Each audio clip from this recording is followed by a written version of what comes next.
Pagbasa ng pantig ya, ye, yi, yo, yu. Bago ang lahat, please don't forget to like and subscribe to my channel. Kamusta mga bata? Ako ulit ito ang iyong teacher, Riri.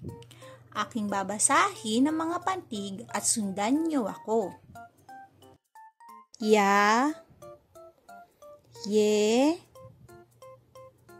yi, yo, yu. Ulitin natin. Ya, ye,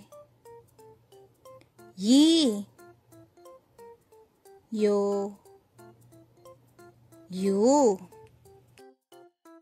Ngayon, kayo lang ang magbabasa.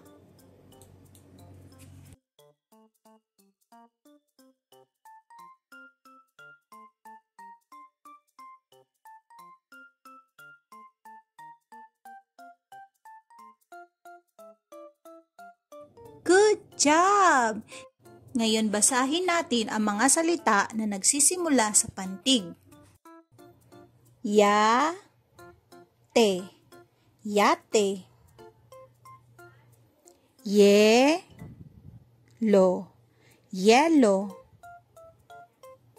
Yi, yi. Yo, yo. Yoyo. Yu, ko, yuko. Good job! Kaya mga bata, huwag kalimutang mag-practice lagi magbasa sa bahay. Salamat sa panonood at hanggang sa susunod ulit. Paalam!